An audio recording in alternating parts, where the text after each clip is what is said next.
اليوم راح نشارك معكم عجينة صابلي اللي ناجحة 100% وتقطع كمية كبيرة، ورايحين تحصلوا على صابلي اللي يدوب في الفم وبنته هايلة.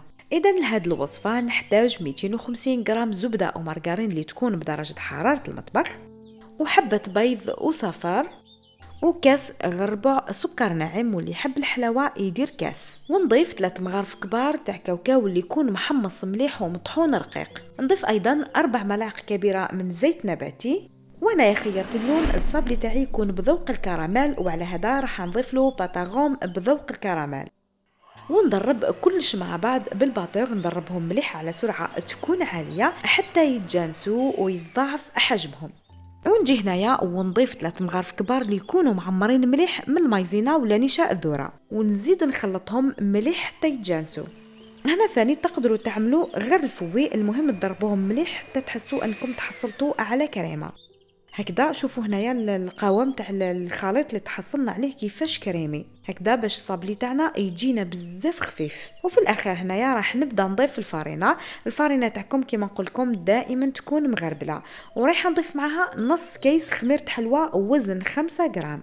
الفارينه راح نضيفها بالتدريج وراني نطم حتى نتحصلوا على العجينه اللي تكون طريه.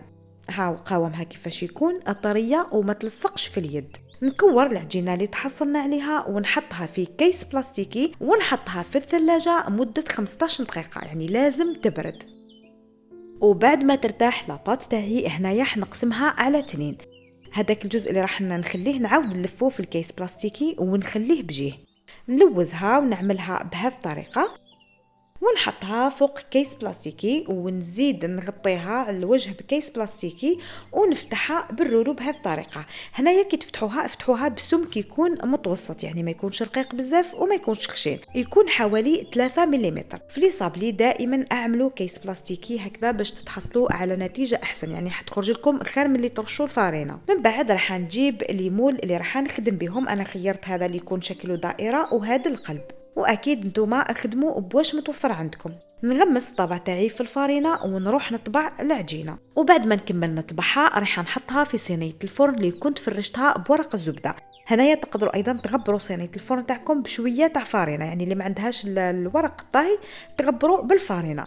ورايحه ندخل لي صابلي تاوعي للفرن اللي يكون مسخن مسبقا على 180 درجه. خلوهم حتى يتحمروا من التحت وتزيدوا تشعلوا لهم من الفوق باش يطيبوا ويدوا تحميره خفيفه.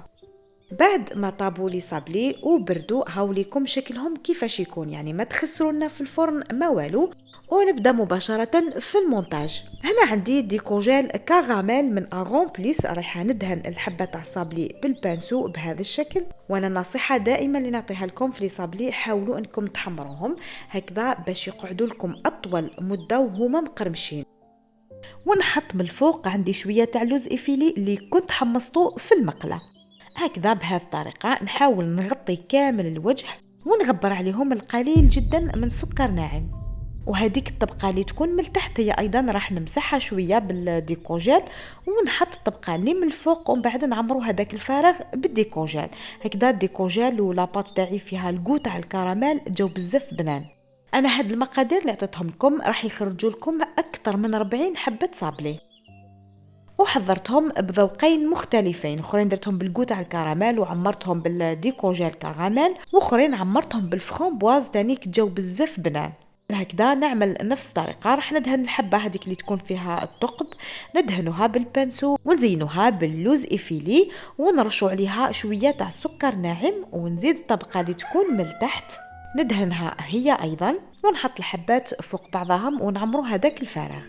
هكذا شوفوا شكلهم كيفاش يجي بزاف شباب، ما يخسر لكمش شكله ويخرج يدوب في الفم وبنته هايله. وهكذا نكونوا كملنا الوصفه تاعنا تاع نهار اليوم. ما بقى لي غير نقول لكم استنوني في موعد جديد، وفي امان الله.